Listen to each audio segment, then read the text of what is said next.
How do you feel when you look back and see pictures of yourself as a girl? You're a pretty girl. Thank you. I don't really see that. I just see someone whose eyes aren't really smiling. On September 19th, 2004, 14-year-old Rebecca Singer wrote a startling letter to her parents, Betsy and Peter. By the end, she was no longer Rebecca, but Jeremy. Dear Mom and Dad, this is one of those stream of consciousness things that I write in the wee hours of the morning. What am I? I ask myself this all the time. Right now, what I believe myself to be is an FTM, or a female-to-male transsexual. A boy in a girl's body. Betsy, how did you feel? Shocked, horrified, bewildered. It was an out-of-body experience. What I want is for you to understand and let me transition into the boy I really am. Thank you for listening. Love, your son.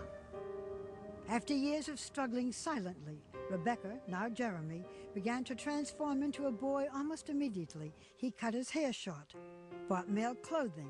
He began wearing a binder under his clothes, a lycra vest that painfully flattened his breasts. It's like an undershirt made out of elastic. You are wearing a binder today.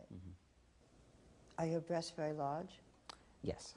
And you want Cheetos? What kind of Cheetos? Coming out at a progressive school near Los Angeles was uneventful. As a transgendered male, Jeremy was generally accepted by his classmates. But beneath his clothing, Jeremy was a girl in puberty. Menstruating became unbearable. What did you decide to do about the fact that you were physically a girl? From the time that I found out what it meant to be transgendered, I knew that there were physical changes that I could make. One of them being taking testosterone, the male hormone, and that would deepen my voice and give me facial hair. But Jeremy's parents were cautious. He could dress as a boy, but they refused to let him start injecting. Without testosterone, Jeremy felt trapped between genders. Worse, a year after coming out, he fell into a deep depression when he discovered that his mother still hoped for her daughter to return.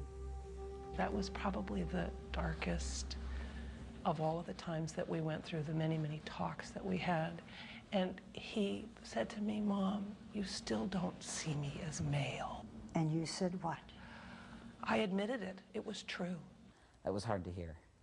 And the thing is that I don't really want to be seen as trans. I want to be seen as male. Jeremy, I heard that there was a point in which you cut yourself. I needed some way to get out this anger that I felt towards myself and towards the world for having done whatever it had done to me. And physically hurting myself helped me to let go of some of that. What was he cutting? I don't feel comfortable talking about this, okay? For the Singers, the threat of losing their child crystallized the urgency Jeremy felt to masculinize his body. Last year, Jeremy, then 16, began injecting testosterone. Jeremy was a clear-cut case. He came in completely ready. The testosterone was just really the next step for him. Did you change your hair color? No, not the color.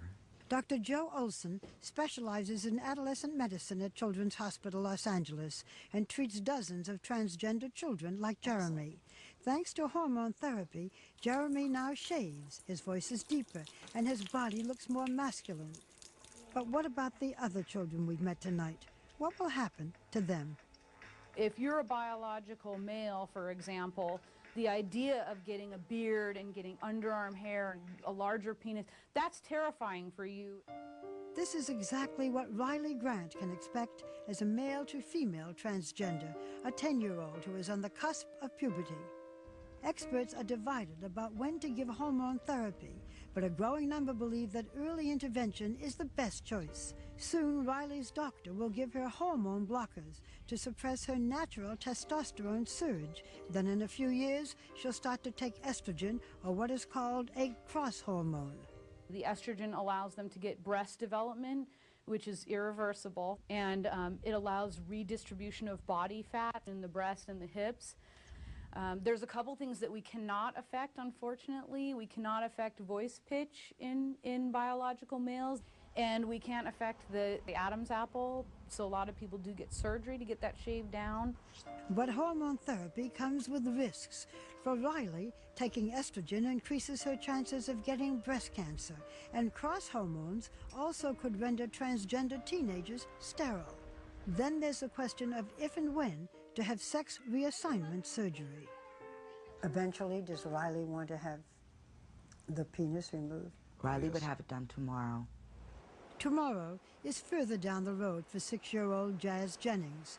Her parents also say they would allow their trans daughter to surgically remove her penis, but most doctors will not operate until the age of consent, 18.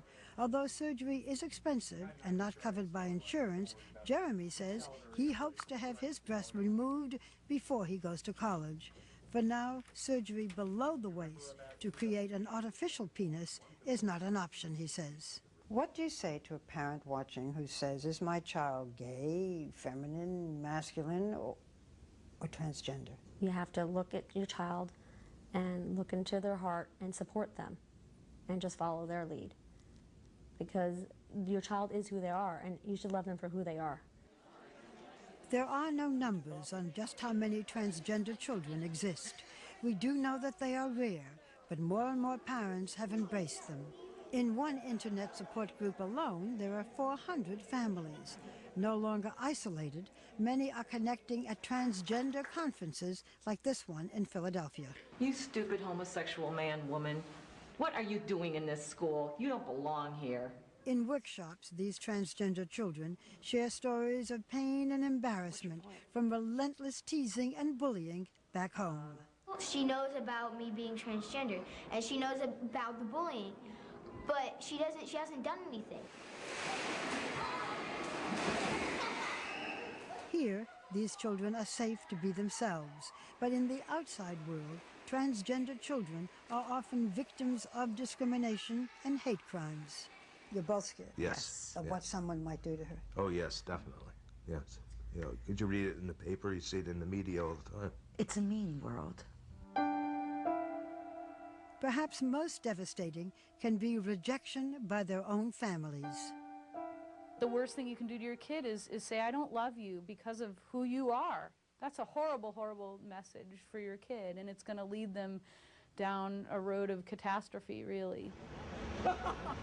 In fact, a study by San Francisco State University confirms that trans children rejected by their families are 4 times as likely to attempt suicide and use illegal drugs, and twice as likely to become HIV infected. But for those accepted by their parents, these risks were dramatically reduced.